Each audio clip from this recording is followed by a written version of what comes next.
Meu próprio irmão assinou o documento que tentou destruir tudo que eu construí na minha vida. Eu não soube disso de uma vez. Soube aos pedaços, do jeito mais cruel possível, que é quando a verdade chega devagar o suficiente para doer em camadas. Naquela terça-feira, eu estava no corredor do hospital depois de um plantão de 12 horas. O cheiro de antisséptico já tinha grudado no jaleco, nos cabelos, na pele, daquele jeito que a gente para de sentir depois de um tempo, mas que todo mundo ao redor percebe. Meus pés doíam. Eu tinha tomado café frio 3 vezes naquele dia porque não tinha parado um segundo sequer para tomar quente. E foi exatamente nesse momento, nesse estado, que o celular vibrou no bolso com uma notificação que eu li sem entender. Era uma mensagem do sistema do Conselho Regional. Curta, seca, sem nenhuma consideração pelo fato de que eu era um ser humano do outro lado da tela. Procedimento disciplinar instaurado. Comparecimento obrigatório em data a ser confirmada. Li de novo. Li uma terceira vez. O corredor continuava movimentado ao redor de mim. Uma maca passou, alguém chamou um nome, uma porta bateu e eu fiquei parada no meio de tudo isso como se o chão tivesse mudado de consistência embaixo dos meus pés.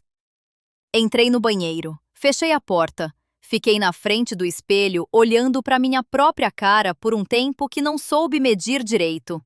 O jaleco branco me olhava de volta.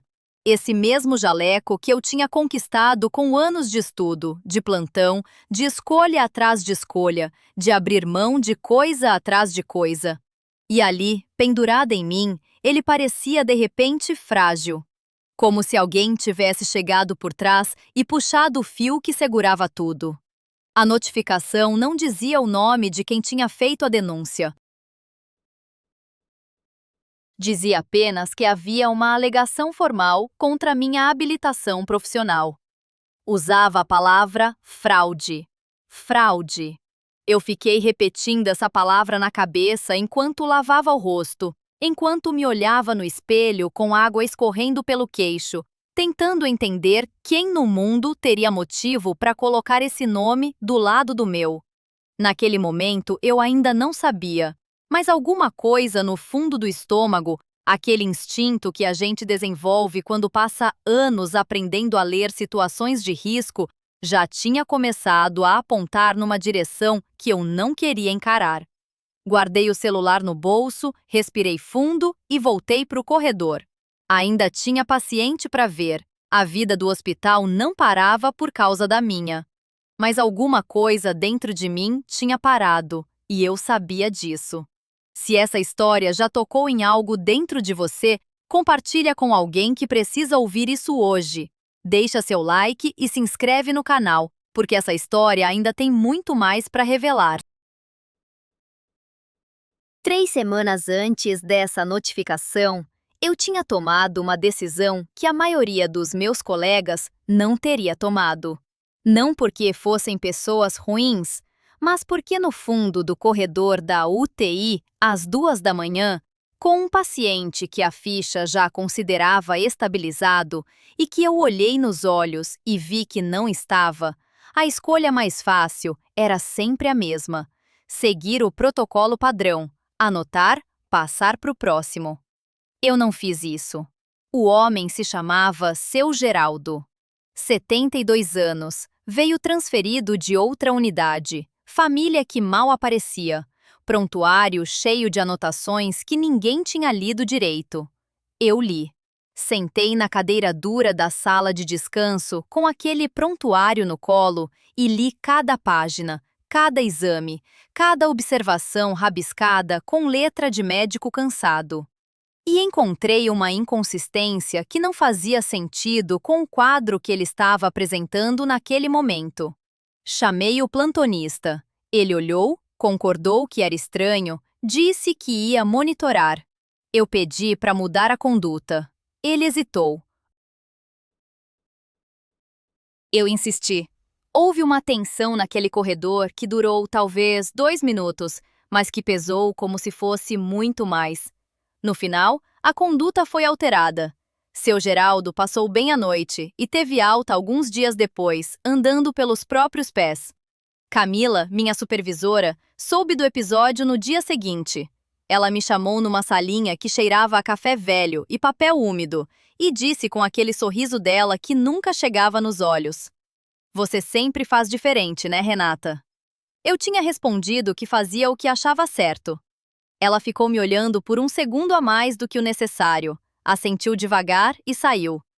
Eu não pensei muito nisso na época. Tinha aprendido a ignorar o tipo de pessoa que sorri enquanto conta os seus passos. Mas aprendi da pior forma, que ignorar não é o mesmo que estar segura. Porque enquanto eu cuidava dos meus pacientes, alguém estava montando, palavra por palavra, uma versão da minha história que eu nunca tinha autorizado ninguém a escrever. Eu descobri que foi meu irmão por acidente, do jeito que as coisas mais pesadas costumam chegar, sem avisar, sem preparação, sem a menor chance de você se proteger antes do impacto. Minha mãe me ligou numa quinta-feira à noite. Eu estava em casa, tinha acabado de tirar o jaleco e jogado no sofá. Estava na cozinha descalça, esperando a água ferver, com faísca enrolada nos meus pés, como fazia toda vez que eu chegava cansada. A ligação entrou, eu atendi sem nem olhar o nome na tela porque achei que era o hospital, e ouvi a voz da minha mãe num tom que não era para mim. Era aquele tom de quem está no meio de uma conversa e discou o número errado sem perceber. Ela estava falando com alguém na sala, e esse alguém era o Rodrigo. Fiquei parada com o celular no ouvido, a água começando a borbulhar no fogão, e ouvi meu nome. Depois, ouvi a voz do meu irmão, aquela voz que eu conheço desde criança, dizendo com uma calma que me geou o sangue: "Ela não merece esse cargo, nunca mereceu." Minha mãe disse alguma coisa abaixo que eu não entendi, e ele completou: "Já tá feito, mãe." Já tá feito. Desliguei sem falar nada. Fiquei olhando para o fogão por um tempo. A água estava fervendo, mas eu não me movia. Faísca subiu no banco ao lado e ficou me olhando com aquela expressão séria que os gatos têm quando percebem que algo mudou no ar. Eu disse para ela em voz baixa: "Foi o Rodrigo." Como se falar em voz alta tornasse mais real e ao mesmo tempo mais suportável. Não tornou. Só doeu de um jeito diferente. Rodrigo tinha 2 anos a mais que eu. Crescemos na mesma casa, dividimos as mesmas brigas de fim de semana, o mesmo teto barulhento quando chovia forte. Ele tinha tentado entrar na área da saúde também, anos atrás. Não passou nas provas, desistiu depois da segunda tentativa e foi para outra direção. Nunca falamos abertamente sobre isso. Era um assunto que ficava na sala sem que ninguém convidasse, mas eu sentia. Nas perguntas que ele fazia sobre o meu salário com uma curiosidade que não era admiração. No silêncio que vinha depois quando eu contava alguma conquista. Naquele jeito dele de mudar de assunto rápido quando minha mãe falava o meu nome com orgulho. Eu tinha aprendido a não encarar isso de frente, porque encarar custava caro demais para a família inteira. Então eu fingia que não via, e ele fingia que estava bem, e a gente se encontrava nas datas comemorativas e trocava abraços que eram mais protocolo do que afeto. Eu achava que esse acordo silencioso nos protegia. Mas acordo silencioso com alguém que está acumulando ressentimento não é proteção. É só um adiamento. E o prazo tinha vencido. Naquela noite não dormi direito. Fiquei na cama olhando para o teto, com Faísca do meu lado fazendo aquele ronron baixo que ela reservava para as noites difíceis, como se soubesse quando eu precisava de peso ao lado.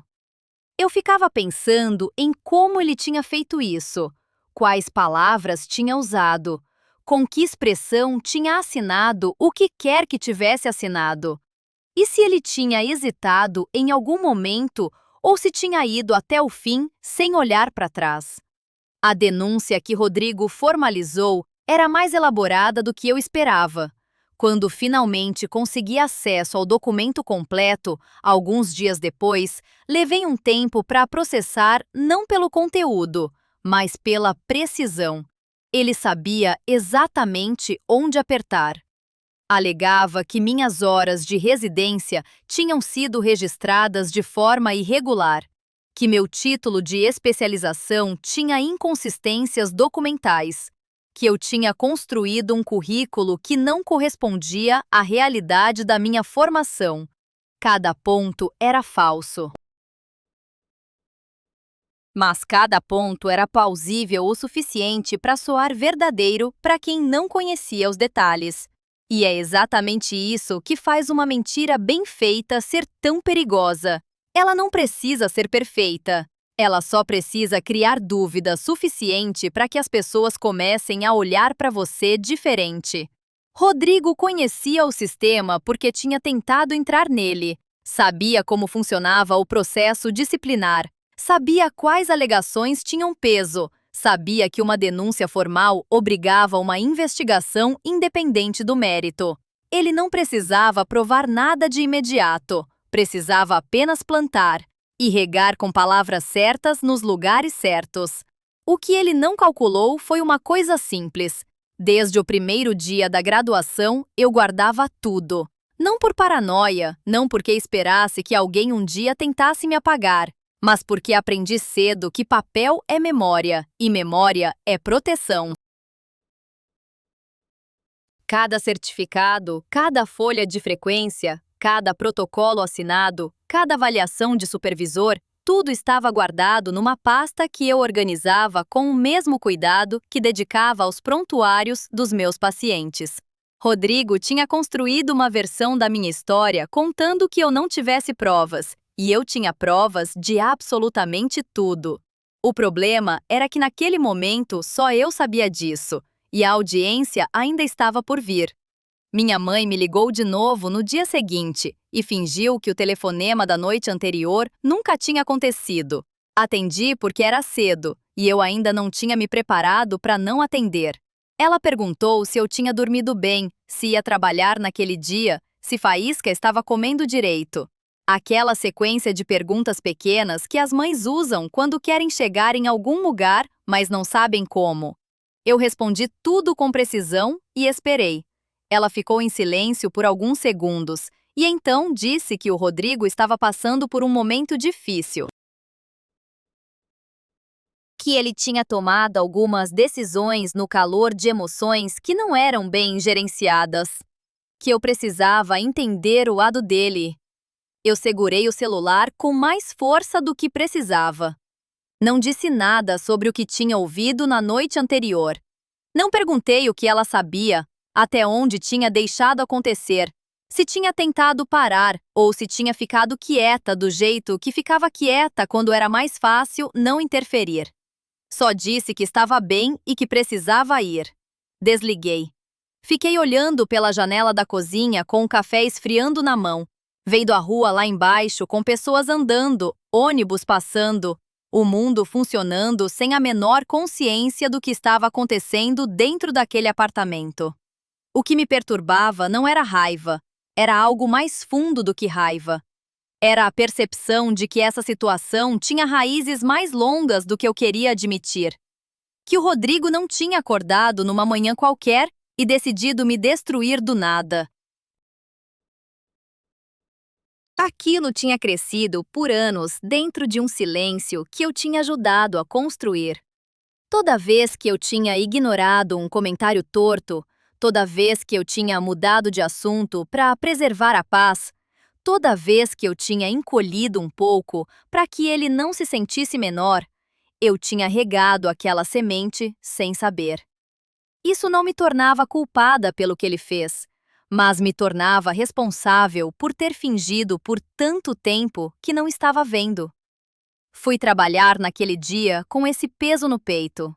Coloquei o jaleco, entrei pela porta do hospital e fiz o que sempre faço quando a vida fora dali ameaça entrar. Empurrei tudo para um canto da cabeça e fui cuidar das pessoas que precisavam de mim naquele momento. É um mecanismo que a medicina ensina sem estar no currículo. Você aprende a compartimentar não porque é frio, mas porque tem que ser funcional. Porque se você trouxer tudo o que sente para dentro de um quarto de paciente, você deixa de ser útil. E ser útil era a única coisa que me mantinha inteira naqueles dias. Mas de noite, quando o hospital ficava para trás e o apartamento vazio me recebia com o barulho da geladeira e o ronron da faísca, não tinha como compartimentar mais. A pasta de documentos ficava em cima da mesa como uma tarefa que eu precisava encarar. E eu encarava, folha por folha, hora por hora, cada carimbo, cada assinatura, cada data, montando uma linha do tempo da minha própria vida, como se precisasse me provar para mim mesma primeiro. Tinha uma coisa que Rodrigo não esperava, e eu só percebi isso quando reli o documento de denúncia pela terceira vez com atenção total. Ele tinha cometido um erro pequeno, mas grave. Na alegação sobre minhas horas de residência, ele citou um período específico e afirmou que durante aquelas semanas eu não tinha comparecido às atividades obrigatórias. O que ele não sabia, provavelmente porque nunca perguntou e nunca quis saber, era que naquele período exato eu tinha sido designada para uma rotação externa em outra unidade hospitalar. Rotação documentada, assinada pelo coordenador do programa, registrada no sistema do conselho. As horas não apareciam no registro principal porque estavam arquivadas numa subcategoria diferente. Para quem olhasse por cima, parecia uma lacuna. Para quem soubesse onde procurar, era uma prova intacta. Quando encontrei esse documento na pasta, fiquei olhando para ele por um bom tempo. Era uma folha simples, com o timbre desbotado do Hospital da Rotação, assinada por um supervisor que provavelmente nem lembrava mais do meu nome. Mas estava lá, perfeita, datada, real. Coloquei ela na frente da pilha. O fim de semana inteiro foi assim. Eu, a mesa, a pasta, o silêncio e a faísca que em algum momento parou de me observar e foi dormir em cima dos meus documentos, como se quisesse me dizer que eu já tinha o suficiente e precisava parar. Eu tirei ela com cuidado, continuei. Não contei para ninguém o que estava fazendo. Não porque não quisesse ajuda, mas porque esse era um trabalho que só eu podia fazer. Ninguém conhecia a minha história melhor do que eu. Ninguém sabia onde cada peça estava guardada. Quando terminei, na noite de domingo, a pasta estava organizada do jeito que eu organizava os casos mais complexos do hospital. Cada sessão com uma lógica, cada documento respondendo a uma alegação específica. Não era defesa, era um mapa da verdade. E na segunda de manhã cedo, eu ia levar esse mapa para dentro de uma sala sem janela e colocar ele sobre a mesa na frente de todo mundo. O que eu não sabia ainda era quem mais ia estar nessa sala esperando por mim. Quando entrei naquela sala na segunda de manhã, o Rodrigo já estava sentado com uma mulher ao lado que eu nunca tinha visto na vida. E os dois pararam de falar no mesmo instante em que a porta abriu. O silêncio durou menos de um segundo, mas foi o tipo de silêncio que diz muita coisa. Eles tinham sido pegos no meio de uma preparação, ensaiando, provavelmente, alinhando versões. A mulher era mais velha que ele, cabelo curto, roupa formal demais para um ambiente que não era um tribunal, com uma pasta fechada sobre os joelhos que ela segurava com as duas mãos. Rodrigo estava de terno, o mesmo terno escuro que ele usava em formaturas e enterros. E quando me viu entrar de jaleco, o queixo dele tensionou de um jeito que eu reconheci desde criança. Era o jeito que o rosto dele ficava quando alguma coisa não saía como ele planejava. Não cumprimentei, fui direto para a cadeira do outro lado da mesa. A sala cheirava a papel velho e a um ar-condicionado que funcionava mais no barulho do que na temperatura. As paredes eram claras demais, daquele branco desbotado que fica quando a tinta envelhece sem ser renovada. Uma janela pequena no canto deixava entrar uma luz fraca que não iluminava nada direito. Era o tipo de ambiente que não foi pensado para receber pessoas em momentos importantes, mas que recebia o tempo todo. Coloquei a pasta sobre a mesa com cuidado. Não joguei, não fiz drama, só coloquei. O som das folhas se acomodando dentro dela foi o único barulho que fiz. Rodrigo olhou para a pasta e depois olhou para mim. Eu olhei de volta, sem desviar. Não era desafio, era apenas a recusa de encolher. Poucos minutos depois, o doutor Augusto entrou pela porta dos fundos. Ele era mais alto do que eu esperava, cabelo completamente branco, óculos de armação grossa que ele usava abaixo no nariz, com aquele jeito de se mover devagar que não era preguiça, mas sim a calma de quem já não precisa apressar nada. Ele cumprimentou a sala de forma geral, sentou, abriu a pasta dele e começou a ler em silêncio por alguns instantes antes de falar. Quando finalmente falou, a voz era uniforme e direta, sem aquecimento, sem protocolo desnecessário. Ele resumiu a denúncia em voz alta. Cada alegação, cada ponto, cada afirmação que o Rodrigo tinha colocado no papel com tanta confiança. Enquanto ouvia, eu mantive as mãos quietas sobre a minha pasta. Por dentro eu sentia aquele aperto no peito que vem não do medo, mas da antecipação. A diferença entre os dois é sutil, mas eu aprendi a distinguir. Medo paralisa, antecipação afina. O doutor Augusto terminou de ler, tirou os óculos, limpou a lente com um movimento lento e metódico, e então olhou para Rodrigo. Perguntou se ele confirmava os termos da denúncia. Rodrigo disse que sim, com uma firmeza que me surpreendeu. Ele acreditava no que estava dizendo. Essa foi a parte mais difícil de engolir. Não a mentira em si, mas a convicção com que ele a contava. O advogado da mulher ao lado do Rodrigo se chamava Dr. Fábio e tinha aquele jeito de falar que ocupa o espaço da sala antes mesmo do conteúdo chegar. Voz alta, ritmo calculado, pausas nos lugares certos para criar peso onde não havia substância. Ele começou apresentando o Rodrigo como alguém profundamente preocupado com a integridade do sistema, como se denunciar a própria irmã fosse um ato de coragem cívica e não o que era de verdade. Fui ouvindo sem reagir. Aprendi isso na medicina também. Quando alguém está falando, você ouve até o fim, porque às vezes a informação mais importante vem na última frase, não na primeira. E veio. Perto do final da fala do Dr. Fábio, ele mencionou que a denúncia tinha sido embasada em informações fornecidas por uma fonte interna do hospital. Alguém que tinha acesso ao meu histórico profissional e que tinha confirmado as suspeitas do Rodrigo. Dr. Augusto levantou a mão devagar, interrompendo. Pediu que o nome dessa fonte fosse declarado formalmente. O Dr. Fábio consultou os papéis, leu o nome em voz alta. Camila. Eu não me movi.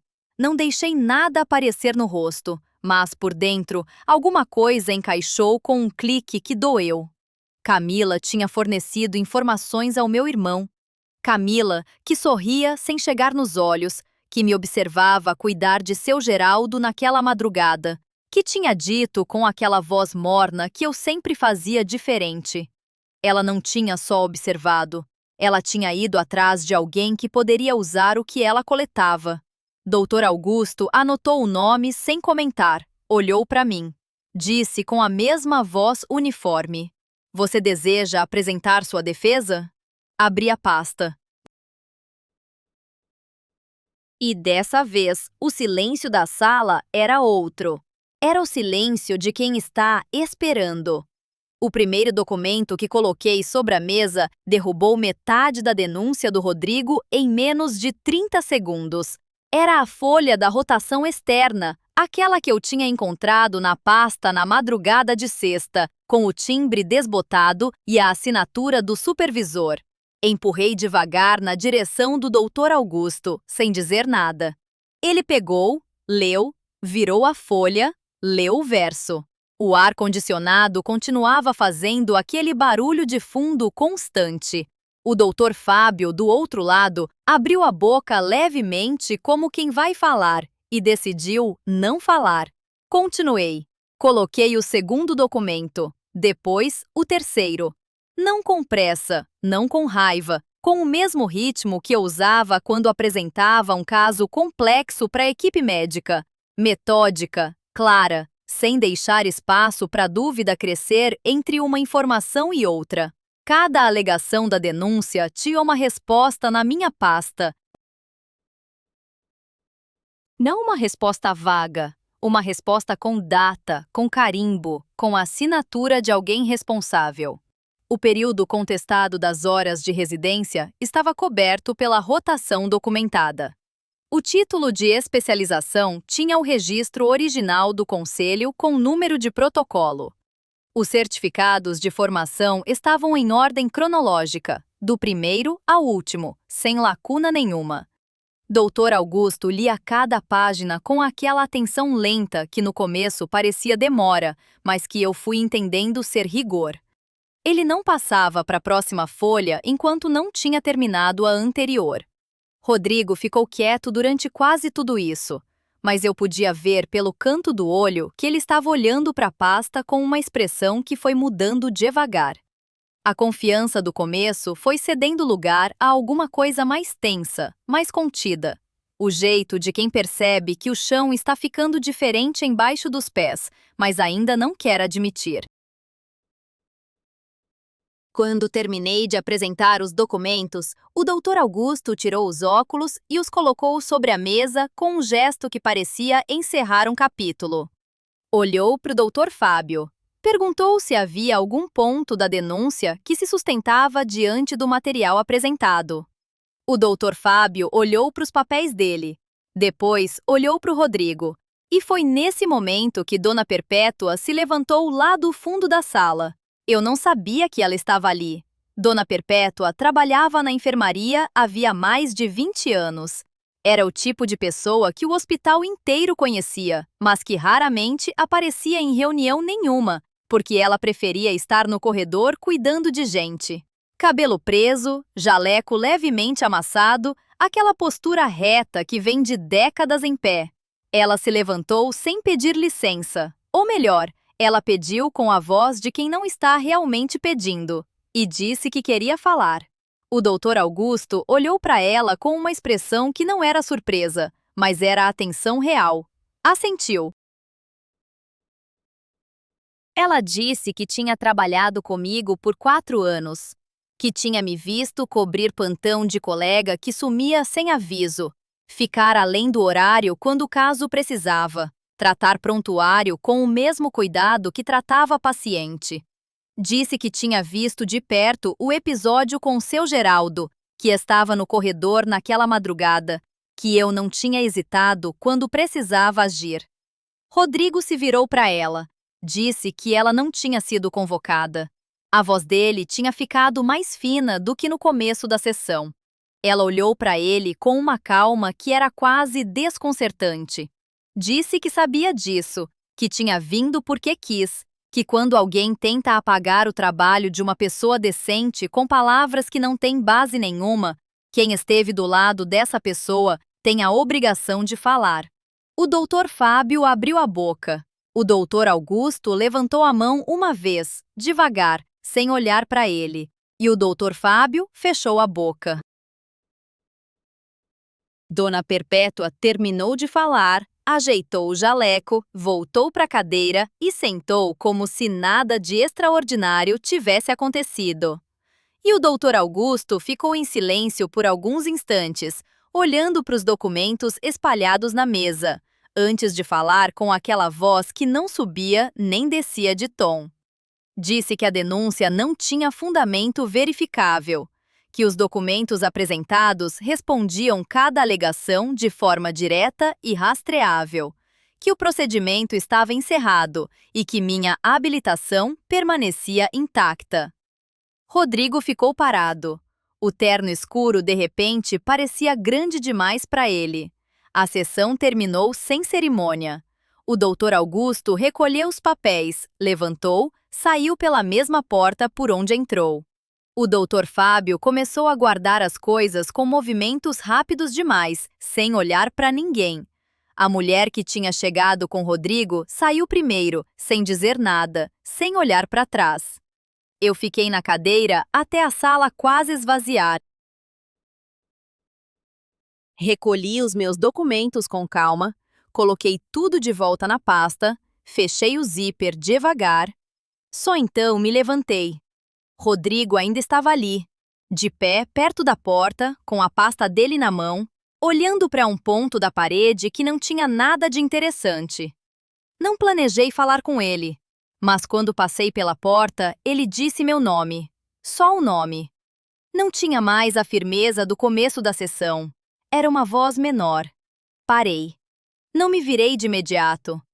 Ele disse que tinha errado o alvo, que estava com raiva de uma vida que não tinha saído do jeito que ele queria e que eu tinha aparecido na frente na hora errada, que não era pessoal. Fiquei quieta por um momento. Depois falei sem raiva, sem drama, só com a clareza de quem finalmente tem espaço para dizer o que precisa.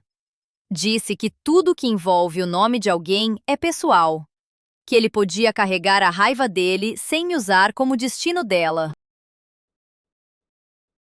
Que eu não ia fingir que aquilo não tinha acontecido, mas que também não ia desperdiçar o que eu tinha construído guardando mágoa de algo que já estava resolvido. Ele não respondeu. Eu não esperava que respondesse. Saí pelo corredor, desci as escadas e quando a porta do lado de fora abriu, o sol bateu no meu rosto com uma intensidade que parecia desproporcional para uma manhã de segunda. Fiquei parada no meio da calçada por alguns segundos, só respirando. O barulho da rua voltou. Ônibus, conversa, motor de carro, a vida que tinha continuado durante todo aquele tempo sem me pedir permissão. Mandei mensagem para o hospital avisando que chegaria no horário do plantão. Depois fui até a padaria da esquina, pedi um café quente, o primeiro café quente que eu ia tomar em dias, e sentei numa cadeira de plástico na calçada, olhando as pessoas passarem. Faísca estava me esperando em casa. O jaleco estava no banco de trás do carro. E a pasta com tudo que eu tinha construído ao longo de anos estava no meu colo, pesada do jeito certo. Naquele momento, entendi uma coisa que nenhum plantão e nenhum livro tinha me ensinado de forma tão direta. Quando alguém tenta reescrever sua história, a única resposta que não tem como ser contestada é a própria história real, documentada, vivida, construída dia após dia, sem pedir aprovação de ninguém. Você não precisa gritar para existir. Você só precisa ter feito de verdade o que diz que fez. O resto se apresenta sozinho. Meses depois, meu irmão me ligou. Não foi uma ligação fácil e ele não usou as palavras certas, mas ligou. E isso já era diferente de tudo que tinha acontecido antes. Agora eu quero te fazer uma pergunta e quero que você responda de verdade nos comentários. Se a pessoa que tentou te destruir fosse alguém da sua própria família, você teria conseguido perdoar ou teria fechado essa porta para sempre? Não tem resposta certa, mas quero saber o que você acha.